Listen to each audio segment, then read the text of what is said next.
BJP ने दिल्ली विधानसभा चुनाव के लिए अपनी दूसरी सूची में 29 उम्मीदवारों के नाम घोषित किए हैं, जो अब तक की चुनावी रणनीति को मजबूत बना रहे हैं। इस सूची में कुछ प्रमुख नाम हैं, जैसे कपिल मिश्रा जो करावल नगर से, तिलक राम गुप्ता त्रिनगर से और क्रम सिंह कर्मा सुल्तानपुर माजरा से चुनाव लड़ेंगे। इस सूची में कई पुराने उम्मीदवारों को फिर से टिकट दिया गया है, जैसे अभय वर्मा जो लक्ष्मी नगर के वर्तमान विधायक है, उन्हें फिर से टिकट दिया गया है। राजकरण खन्नी को नरेला, सुरेश प्रकाश खन्ना को तिमारपुर और मनोज कुमार जिंदल को सदर बाजार से टिकट दिया गया है। इसके अलावा गजेंद्र दारल को मुंडका, बजरंग शुक्ला को किराड़ी और दीप्ति इंदोरा को मटिया महल से भी टिकट दिया गया है। यह घोषणा 4 जनवरी को बीजेपी की पहली सूची के बाद की गई। पहली सूची में भी 29 उम्मीदवारों के नाम थे। इस तरह से बीजेपी ने अब तक 58 सीटों के लिए अपने उम्मीदवार घोषित किए हैं और अब सिर्फ 12 सीटों के लिए उम्मीदवारों का चुनाव बाकी है। पार्टी की यह रणनीति पुराने और नए चेहरों का अच्छा मिश्रण है। कपिल मिश्रा जो पहले आम आदमी पार्टी के सदस्य थे, अब बीजेपी में हैं और इस बार करावल नगर से टिकट मिला है। 2015 के दिल्ली विधानसभा चुनाव में आम आदमी पार्टी ने कपिल मिश्रा को करावल नगर से उम्मीदवार बनाया था, जिसमें उन्होंने अपने प्रतिद्वंदी बीजेपी के मोहन सिंह बिष्ट को 44,431 वोटों से हराया था। 2019 में आम आदमी पार्टी से अलग होने के बाद कपिल मिश्रा ने बीजेपी ज्वाइन की थी। कपिल मिश्रा का बीजेपी में शामिल होना एक बड़ा राजनीतिक मोड़ था और अब करावल नगर से उनका टिकट बीजेपी के लिए इस सीट को जीतने की कोशिश को दर्शाता है। उनका पहले जल संसाधन मंत्री के रूप में अनुभव उन्हें बीजेपी के लिए एक महत्वपूर्ण चेहरा बनाता है। इस दूसरी सूची के साथ बीजेपी ने अपने उम्मीदवारों को प्रमुख क्षेत्रों में मजबूती से स्थापित किया है और यह दिल्ली में एक कड़ी चुनावी चुनौती के लिए तैयार हो गई है। वहीं दिल्ली चुनाव में नुपुर शर्मा के नाम को लेकर चर्चा तेज हो गई है। कयास लगाया जा रहा है कि बीजेपी इस बार नुपुर शर्मा को चुनाव लड़वा सकती है। नुपुर शर्मा पिछले 3 सालों से एक्टिव पॉलिटिक्स से बाहर है। बाबरपुर विधानसभा सीट पूर्वी दिल्ली में आता है। इस सीट पर मौजूदा विधायक दिल्ली सरकार के मंत्री और आम आदमी पार्टी के वरिष्ठ नेता गोपाल राय है। नुपुर शर्मा को लेकर चर्चा इसी सीट पर चल रही है। आम आदमी पार्टी ने इस बार फिर से गोपाल राय पर ही भरोसा जताया है। उम्मीद जताई जा रही है कि बीजेपी आलाकमान इस बार चर्चा कर रही है कि नुपुर शर्मा को चुनावी मैदान में उतारा जाए या फिर नहीं। नुपुर शर्मा जून 2022 तक बीजेपी की प्रवक्ता रह चुकी है। आपने अक्सर टीवी डिबेट शो में उनको देखा होगा। साल 2022 में पैगंबर साहब पर विवादित टिप्पणी करने के कारण उनको पार्टी ने सस्पेंड कर दिया था। उसके बाद से वो पॉलिटिक्स से दूर है। उनके इस विवादित बयान पर कई देशों ने कड़ी प्रतिक्रिया भी व्यक्त की थी। अब अगर पार्टी नुपुर शर्मा को टिकट अगर देती है तो इतना निश्चित है तो विपक्ष जोर शोर से इस मुद्दे को जरूर उठाएगा। क्या कुछ कहना है आपका इस खबर पर? कमेंट सेक्शन में अपनी राय जरूर बताएं। वीडियो को लाइक, शेयर और चैनल को सब्सक्राइब जरूर कीजिएगा। धन्यवाद। जय हिंद। दिल्ली में विधानसभा चुनाव की लड़ाई अब कोर्ट तक पहुंच गई है। कांग्रेस नेता संदीप दीक्षित ने बृहस्पतिवार को दिल्ली की मुख्यमंत्री आतिशी और आम आदमी पार्टी के सांसद संजय सिंह के खिलाफ आपराधिक मानहानि का मुकदमा दायर कराया है। मुकदमा दायर कराने से पूर्व दीक्षित ने मंदिर मार्ग स्थित वाल्मीकि मंदिर में आशीर्वाद लिया। साथ ही इसके बाद मुकदमा दायर करने के दस्तावेजों पर हस्ताक्षर किए। दीक्षित ने यह कदम आपके दोनों नेताओं द्वारा उन पर भाजपा से आगामी दिल्ली विधानसभा चुनाव लड़ने के लिए धन प्राप्त करने का आरोप लगाने के बाद उठाया है। दीक्षित ने इन आरोपों को सिरे से खारिज किया है। दीक्षित चुनावों में आप प्रमुख और दिल्ली के पूर्व मुख्यमंत्री अरविंद केजरीवाल के खिलाफ चुनाव लड़ रहे हैं। उन्होंने आरोपों को निराधार और अपमानजनक बताया है।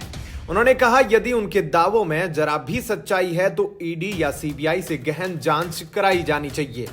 यदि मैं दोषी हूं तो मुझे गिरफ्तार किया जाए और कथित रूप से शामिल भाजपा नेता के खिलाफ भी कार्रवाई होनी चाहिए। उन्होंने आतिशी और संजय सिंह को अपने आरोपों के समर्थन में ठोस सबूत पेश करने की चुनौती दी।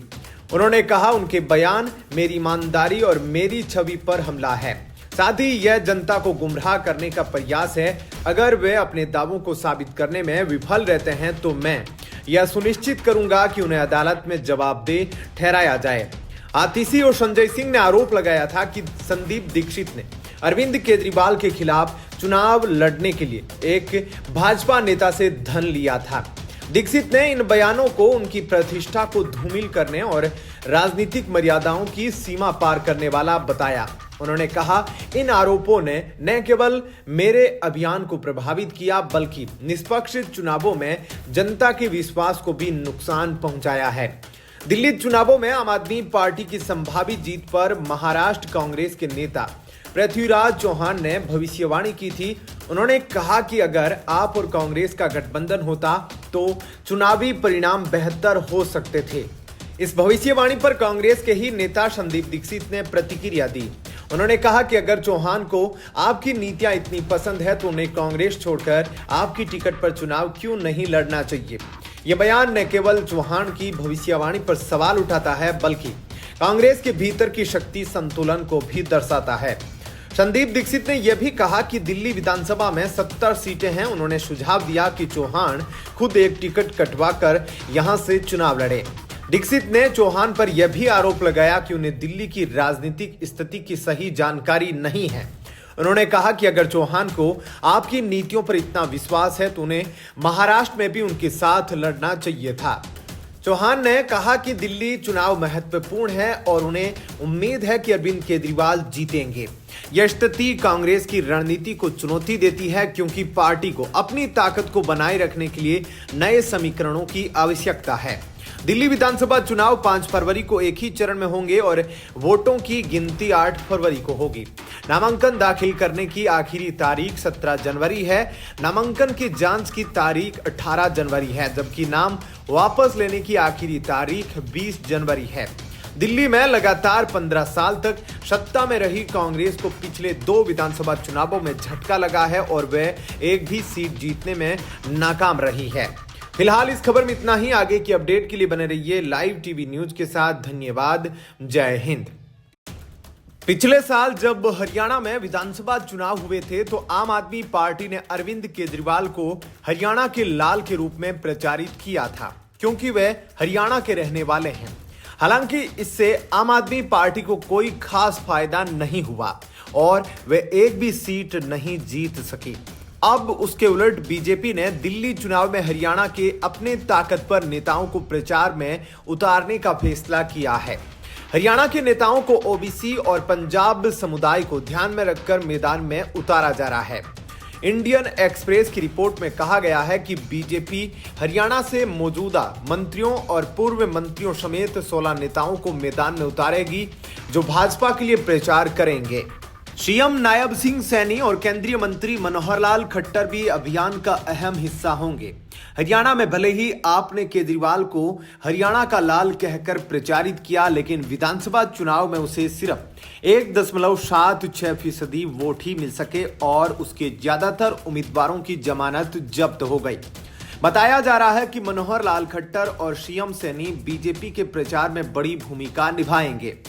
बीजेपी ने हरियाणा के अपने नेताओं से कहा है कि वे अपने प्रचार अभियान में सैनी सरकार की उपलब्धियां गिनाएं और हरियाणा चुनाव में बीजेपी के प्रदर्शन के बारे में भी बात करें। इन दोनों बड़े नेताओं के अलावा हरियाणा बीजेपी प्रदेश अध्यक्ष मोहन लाल बडोली और राव इंद्रजीत सिंह को भी दिल्ली चुनाव में बड़ी जिम्मेदारी दी जाएगी। वहीं बिहार की सत्ताधारी जनता दल यूनाइटेड ने पूर्वांचल के लोगों को लेकर दिए गए बयान को लेकर आम आदमी पार्टी के संस्थापक अरविंद केजरीवाल की आलोचना की है। जेडीयू ने गुरुवार को कहा कि अरविंद केजरीवाल की ओर से बार बार पूर्वांचल के लोगों का अपमान बर्दाश्त के काबिल नहीं है। इसके लिए उन्हें तुरंत माफी मांगनी चाहिए। जेडीयू ने आगे कहा कि दिल्ली विधानसभा चुनाव में पूर्वांचल के लोग इस अपमान का हिसाब चुकता करेंगे। जेडीयू की यह प्रतिक्रिया केजरीवाल के उस बयान के बाद आई जिसमें उन्होंने भाजपा पर नई दिल्ली विधानसभा क्षेत्र में मतदाता सूची में हेराफेरी का आरोप लगाया और निर्वाचन आयोग में इसकी शिकायत दर्ज कराई। बता दें कि आम आदमी पार्टी के संस्थापक अरविंद केजरीवाल ने आरोप लगाया है कि भाजपा से जुड़े लोगों ने मतदाता सूची में 13,000 नए मतदाताओं के नाम जोड़ने के लिए आवेदन किया है। उन्होंने अपने पक्ष में मतदान को प्रभावित करने के लिए 5,500 मतदाता प्रविष्टियों को रद्द करने की मांग की है। भाजपा के राष्ट्रीय अध्यक्ष जेपी नड्डा ने सोशल मीडिया प्लेटफॉर्म एक्स पर एक वीडियो शेयर किया है। इसमें केजरीवाल मीडिया से बातचीत में कथित तौर पर यह कहते हुए सुने जा सकते हैं कि पिछले 15 दिन में 13,000 वोट बनने के आवेदन आए हैं। जाहिर तौर पर यह यूपी, बिहार और आसपास के राज्यों से ला लाकर फर्जी वोट बनवा रहे हैं ये लोग। दिल्ली के पूर्व मुख्यमंत्री पर पलटवार करते हुए जेडीयू के राष्ट्रीय कार्यकारी अध्यक्ष संजय झा ने उनसे सवाल किया है कि उन्हें बिहार, यूपी के लोगों से आपको इतनी नफरत क्यों है। उन्होंने एक्स पर कहा, आपको नहीं भूलना चाहिए कि दिल्ली आपकी जागीर नहीं, देश की राजधानी है और सभी देशवासियों की है। बिहार, यूपी के लोगों ने अपनी मेहनत और प्रतिभा के बल पर दिल्ली ही नहीं दुनिया भर में मुकाम हासिल किया है। केजरीवाल पर तंज कसते हुए उन्होंने कहा कि आप संयोजक ने अपने लिए जो शीश महल बनवाया है उसमें दिल्ली में रहने वाले बिहार और उत्तर प्रदेश के लोगों के टैक्स के भी पैसे लगे हैं। उन्होंने कहा, आपके द्वारा बिहार, यूपी के लोगों का बार बार अपमान बर्दाश्त के काबिल नहीं है, आपको तुरंत माफी मांगनी चाहिए। फिलहाल इस खबर में इतना ही। आगे की अपडेट के लिए बने रहिए लाइव टीवी न्यूज के साथ। धन्यवाद। जय हिंद। केंद्र में सत्तारूढ़ भारतीय जनता पार्टी ने दिल्ली चुनाव के लिए शनिवार को अपनी लिस्ट जारी कर दी। इस लिस्ट में बीजेपी ने कुल 29 प्रत्याशियों को चुनावी मैदान में उतारा। इन 29 सीटों में आप मुख्य अरविंद केजरीवाल और दिल्ली की वर्तमान सीएम आतिशी की सीट भी शामिल है। केजरीवाल की नई दिल्ली विधानसभा सीट पर बीजेपी ने पूर्व सांसद परवेज साहिब सिंह वर्मा को प्रत्याशी बनाया है, तो वहीं कालकाजी सीट पर आतिशी के सामने दक्षिणी दिल्ली के पूर्व सांसद रमेश बिधूड़ी को उतारा है। कहा जा रहा है कि इन दोनों नेताओं को केजरीवाल और आतिशी के सामने उतारकर बीजेपी ने बड़ा दांव खेला है। कहा जा रहा है कि बीजेपी ने आपके दोनों दिग्गजों को चुनावी रण में फंसाने की कोशिश की है। लेकिन अगर नई दिल्ली सीट पर देखें तो क्या वाकई केजरीवाल के लिए कोई मुश्किल पैदा होने वाली है। केजरीवाल साल 2013 से लगातार नई दिल्ली विधानसभा सीट से ही चुनाव लड़ते आ रहे हैं। अन्ना आंदोलन के बाद की सुनामी में हुए 2013 के चुनाव में अरविंद केजरीवाल ने दिल्ली की तत्कालीन मुख्यमंत्री शीला दीक्षित को चुनाव हरा दिया था। इसके बाद केजरीवाल 2015 में बीजेपी की नुपुर शर्मा तो 2020 में बीजेपी के सुनील कुमार यादव को चुनाव हरा चुके हैं। लेकिन इन तीनों जीत में केजरीवाल के नाम एक नया रिकॉर्ड बन गया है। तीनों ही चुनाव के दौरान केजरीवाल को हर बार 50% से ज्यादा वोट हासिल हुए हैं। वोटिंग की राजनीति का सामान्य गणित है कि अगर किसी को 50% से ज्यादा वोट हासिल होते हैं तो उसे हराना नामुमकिन होता है। नई दिल्ली सीट पर अब तक अरविंद केजरीवाल की स्थिति ऐसी रही है। 2013 के चुनाव में केजरीवाल को 53.46%, 2015 में 64.34%, 2020 में 61.10% वोट हासिल हुए थे। यानी पिछले 3 चुनावों में कोई प्रतिद्वंदी प्रत्याशी अरविंद केजरीवाल की बराबरी के मुकाबले में नहीं आ सका था। इसलिए बीते 3 चुनाव का इतिहास देखते हुए कह सकते हैं कि नई दिल्ली सीट पर अरविंद केजरीवाल को ज्यादा दिक्कतें होने वाली नहीं हैं। हालांकि यह सिर्फ आंकलन है और चुनावी खेल में बाजी किसी के भी हाथ से कभी भी छूट सकती है। दूसरी तरफ बीजेपी ने जिन परवेज वर्मा को टिकट दिया है, अब तक उनकी कर्म भूमि पश्चिमी दिल्ली लोकसभा सीट का इलाका रहा है। परवेज वर्मा के नाम भी एक अनोखा रिकॉर्ड है। उन्होंने 2019 के लोकसभा चुनाव के दौरान पश्चिमी दिल्ली सीट से राज्य के इतिहास में सबसे बड़ी जीत हासिल की थी। उन्होंने अपने प्रतिद्वंदी महाबल मिश्रा को 5,78,000 वोटों से मात दी थी। हालांकि 2024 के लोकसभा चुनाव में बीजेपी ने परवेज वर्मा को प्रत्याशी नहीं बनाया था। उसी वक्त से माना जा रहा था कि परवेज वर्मा को दिल्ली की राजनीति में लाया जा सकता है। वैसा ही हुआ। हालांकि परवेज की दिल्ली की राजनीति में प्रवेश की वापसी की राह काफी मुश्किल लग रही है। सामने अरविंद केजरीवाल है जो अब तक अपने प्रतिद्वंदियों को चुनावी रण में बुरी तरह से धूल चटाते आ रहे हैं। परवेज वर्मा 2013 में भी महारोली सीट से विधानसभा चुनाव लड़ चुके हैं, तब उन्हें हार मिली थी। अब इस बार के विधानसभा चुनाव उनके लिए बड़ी चुनौती है। दूसरी तरफ वर्तमान सीएम आतिशी मारलेना की सीट है। इस सीट पर बीजेपी ने रमेश बिधूड़ी को उतारकर आतिशी के लिए बड़ी मुश्किल खड़ी कर दी है। कांग्रेस ने इस सीट पर पहले से महिला प्रत्याशी के रूप में अलका लांबा को उतारा हुआ है। ऐसे में महिला वोटों में अगर सेंध लगाने में अलका लांबा कामयाब हुई तो आतिशी के लिए बड़ी मुश्किल पैदा हो सकती है। इससे पहले आतिशी ने दिल्ली में 2 चुनाव लड़े हैं। एक चुनाव में उन्हें बुरी तरह से हार मिली थी, तो वहीं दूसरे मुकाबले में वे करीबी फाइट में जीती थी। पहला मुकाबला था 2019 का लोकसभा चुनाव। इस चुनाव में आतिशी ने पूर्वी दिल्ली सीट से बीजेपी प्रत्याशी गौतम गंभीर के खिलाफ चुनाव लड़ा था। इस चुनाव में आतिशी को 4.77 लाख वोटों से हार मिली थी। वह तीसरे स्थान पर रही थी। दूसरा मुकाबला था 2020 का विधानसभा चुनाव। सीट थी कालकाजी। इस सीट पर आतिशी के सामने लड़ रहे बीजेपी के धर्मवीर ने 44,504 वोट हासिल किए थे। वहीं आतिशी को 55,897 वोट मिले थे। दोनों के बीच जीत का फासला महज 11,000 वोटों का था। वहीं इस सीट पर 2015 में आपके प्रत्याशी ने करीब 20,000 वोटों से जीत हासिल की थी। जब आतिशी ने चुनाव जीता तब आपकी जीत का अंतर कम हुआ था। अब इस बार के चुनाव में बीजेपी ने जमीनी पकड़ वाले नेता रमेश बिधूड़ी को मैदान में उतार दिया है, जिससे आतिशी के लिए मुश्किल बढ़ सकती है। रमेश बिधूड़ी की दक्षिणी दिल्ली में गुर्जर वोटों पर बहुत अच्छी पकड़ मानी जाती है। वह 3 बार तुगलकाबाद सीट से विधायक रहने के बाद 2014 और 2019 में 2 बार लगातार दक्षिणी दिल्ली लोकसभा सीट से सांसद भी रह चुके हैं। 2019 के लोकसभा चुनाव में बिधूड़ी ने आप उम्मीदवार राघव चड्ढा और कांग्रेस उम्मीदवार विजेंद्र सिंह को बड़े अंतर से चुनाव हराया था। बिधूड़ी के कालकाजी सीट पर आने के बाद अब आतिशी को अपनी सीट पर ज्यादा वक्त देना होगा। शायद यही बीजेपी की रणनीति भी है। दूसरी तरफ कांग्रेस इस वक्त मुस्लिम वोटों को लेकर आपके साथ आमने सामने है। कांग्रेस ने आपसे ज्यादा संख्या में मुस्लिम उम्मीदवारों को मैदान में उतारा है। ऐसे में कालकाजी सीट पर मुस्लिम वोट का रुख कांग्रेस की तरफ हुआ तो आपके लिए बड़ी मुश्किल हो सकती है। अलका लांबा अगर महिला और मुस्लिम वोट काटने में सफल रही तो इस सीट पर चौंकाने वाले नतीजे आ सकते हैं। फिलहाल क्या कुछ कहना है इस खबर पर कमेंट सेक्शन में अपनी राय जरूर बताएं। बने रहिए लाइव टीवी न्यूज के साथ। धन्यवाद। जय हिंद।